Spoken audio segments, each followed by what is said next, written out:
The Ice Age did not begin with silence. It began with the slow grinding of continents, the tightening of wind around poles, and the world's oceans pulling their warmth away. The earth was changing its skin. Forests shrank. Grasslands widened. Mountains carved deeper shadows. Creatures that had once basked in humid forests now faced breath that froze mid-air. To survive was not to endure alone, but to adapt faster than the frost could fall. It was in this shifting theater that the mammals began their rise. They were not gentle, they were not small. They were born from desperation and ruled by hunger. Imagine standing on a plain where the wind cuts across miles of brittle grass. The sun hangs pale and low. Herds move like shadows against a landscape the color of bone. Their breath rises in plumes that blur into the horizon. Here, life has grown fur against the cold and teeth against the dark. This is the stage where some of the most extraordinary killers that ever walked the earth found their purpose. They were not monsters born of fantasy, but perfect results of evolution pushed to its hardest edge. Among them, the saber-toothed cat ruled like a whisper of death. Its name was Smilodon, and it carried a face both beautiful and terrible. Each canine tooth was longer than a man's hand, curved like polished ivory blades, but they were not tools for tearing. They were precision instruments for ending. Smilodon did not chase its prey across miles like lions do today. It hunted with patience. Its body, thick and muscular, was built for ambush, not speed. From behind rocks or dense shrubs, it would wait until a step sounded close enough. Then came the leap. The weight, the impact, the silence after. Fossils found in tar pits still hold the scars of those struggles. Cracked ribs, twisted spines, shattered skulls. Smilodon's world was not of clean kills and easy meals. Its prey were giants, the bison, the camel, the mammoth. Their skin was armor, and their herd instincts fierce. Often, Smilodon's teeth broke mid-hunt, the price of a meal that could crush bones with a single kick. Yet this cat ruled for nearly 2 million years, its power unrivaled, until the ice began to wane and the prey it depended on vanished into meltwater. It did not fail because it was weak. It failed because its perfection had no room to bend. The Ice Age produced not one predator but a gallery of them. Across the frozen plains of Europe, another hunter thrived under the same skies. Homotherium, the scimitar cat. Sleeker and longer-limbed than Smilodon, it was built to chase across the tundra. Its curved teeth cut through sinew like blades through cloth. Packs of these cats hunted in groups, working together to corner their prey. Fossil evidence shows cooperative kills, skeletons of giant deer surrounded by the remains of multiple predators. Homotherium did not wait in shadows. It ran with the daylight, striking with precision and vanishing before scavengers could answer the smell of blood. Farther north, where the night stretched for months, another silhouette roamed the cave lion, larger than any modern lion, with a mane of thick fur and eyes tuned for twilight. It hunted reindeer and steppe bison under the long blue shadows of glaciers. In painted walls left by early humans, we still see its image: broad shoulders, muscular chest, the smooth curve of power. It was the lion before myth, the ghost that taught our ancestors to draw fear in charcoal and ochre. Its roar would have echoed like thunder in the narrow valleys, carrying across ice and stone to announce that the night belonged to muscle and hunger. But not all killers moved on 4 legs. Some hunted the seas beneath sheets of drifting ice. The Steller's sea cow was once a giant among kelp forests, but where there are giants, there are always predators to test them. Long before human hunters, the coastal waters were ruled by an ancient marine killer, the Leviathan, a sperm whale armed with teeth as long as a man's forearm. It hunted other whales, driving them into deep water where light disappeared. Its bite was the strongest of any mammal that ever lived. When Leviathan collided with its prey, the ocean trembled. It was a beast of warmth in a world of cold, thriving on the rich blood of the sea's titans. Its reign ended long before the last glaciation, but its descendants, smaller and quieter, carried its memory through the Ice Age in the deep songs of modern whales. On land, power came in many shapes. One of the most dangerous killers of the Ice Age did not rely on speed or fangs. It relied on patience and endurance. The dire wolf was heavier than the gray wolves we know today. Its skull was broader, its jaws stronger, its bite able to crush the thick bones of a bison. They hunted in coordinated packs, spreading across the continent in rhythmic wordless strategy. The sound of their howls rolling over snowfields must have been both beautiful and dreadful. In those moments, the line between cooperation and violence blurred. To be a dire wolf meant living between hunger and loyalty, survival, and loss. Fossil dens show bones of packmates buried together, a silent record of kinship even in death. In the same cold plains, the great short-faced bear lumbered through the snow.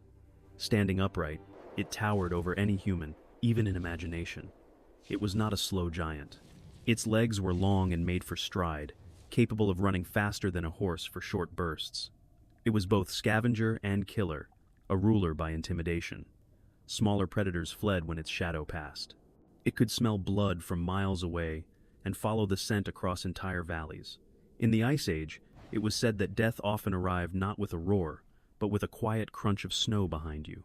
The bear's breath steamed in the freezing air as it closed distance. No creature could escape. Not all that hunted did so in the open. In the forests where the ice gave way to green, stealth became survival. The American lion, close cousin to the African one but larger, stalked through pine and shadow. Its claws left marks on trees where it sharpened weapons of silence. The prey here was nimble deer, ground sloth, sometimes even the young of mammoths. The lion's golden fur turned gray under the frost. Its patience became art. Fossil footprints tell of the chase, a sequence of prints that ends suddenly near scattered bones. Even in death, the ground remembers the story of pursuit. But to see the full story of madness, one must look beyond the predator to the competition that forced such brilliance. The prey of the Ice Age were no helpless victims. The mammoth, wrapped in hair thick as forest moss, stood as tall as a house. Its curved tusks were both weapon and memory, etched with marks from battles against rivals and predators alike. When mammoths formed a circle around their young, even the boldest cat hesitated. The musk ox and woolly rhinoceros carried horns and temper to match. The bison, leaner than its modern kin, could stampede with the power of an avalanche. Every hunt risked injury or starvation. Every meal was earned with blood. The Ice Age was not endless winter. There were moments when the cold loosened, when rivers ran clear and grass spread wide. In those times, predators multiplied, the competition sharpening every instinct. The saber-tooths refined their strike. Wolves honed their pack strategies. Bears grew larger and more daring. In the mild interglacial centuries, life bloomed only to collapse again under the next freeze. This rhythm carved into the bones of every creature a readiness to adapt or die. The result was a world both brutal and magnificent, a museum of extremes alive and roaring. In the shadow of all these beasts walked something new, a mammal that hunted not with claws but with thought.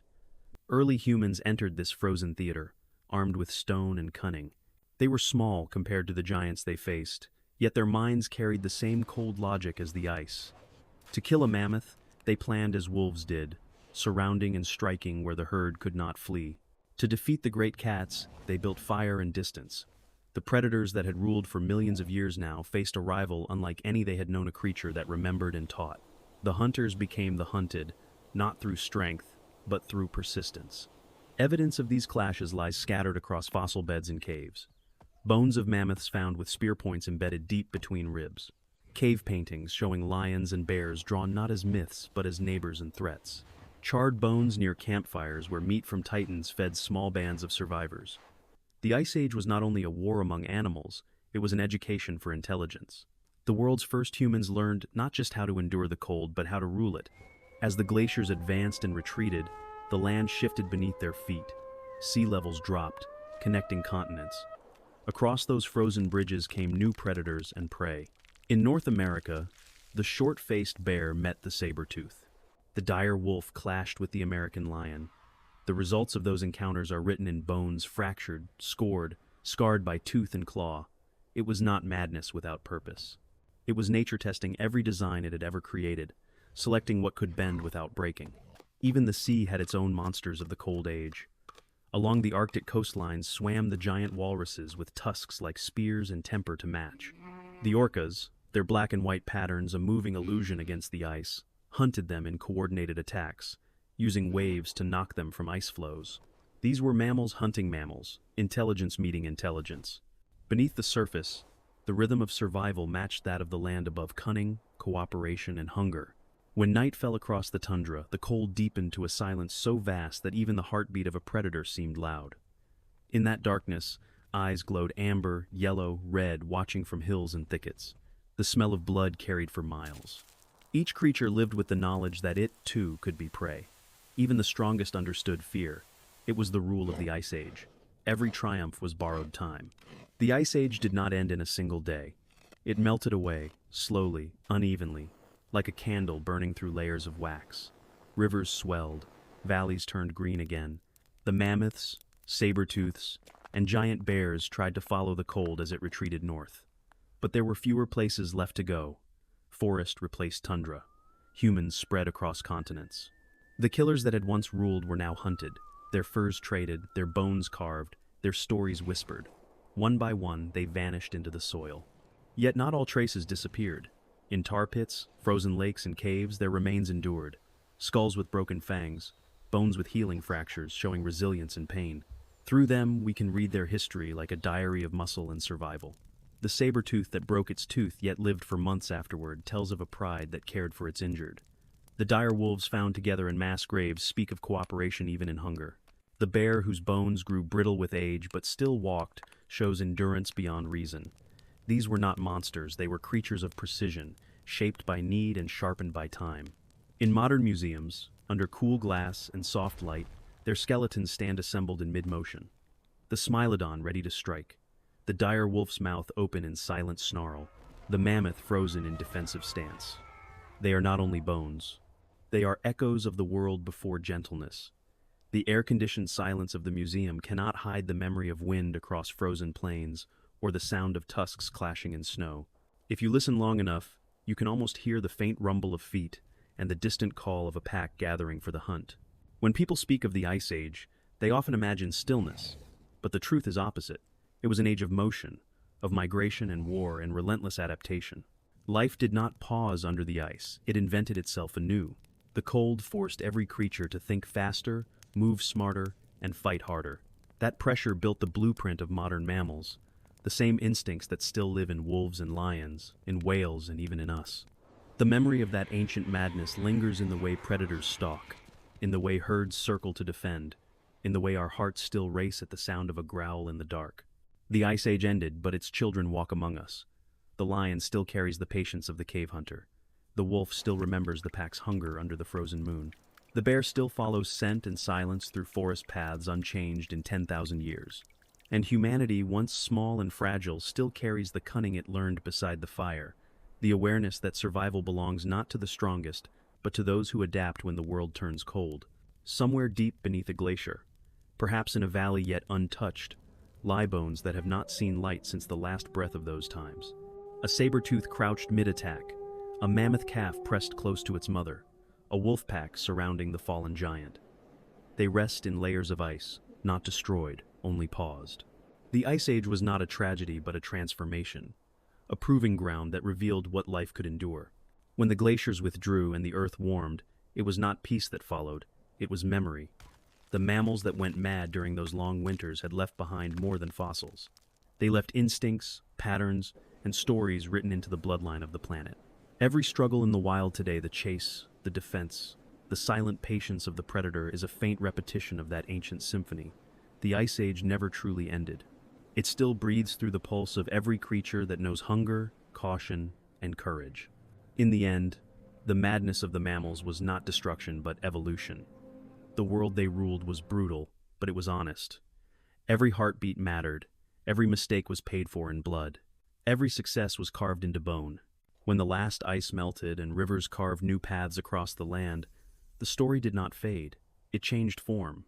The killers of the Ice Age became the ancestors of balance, their savagery replaced by the quiet elegance of survival.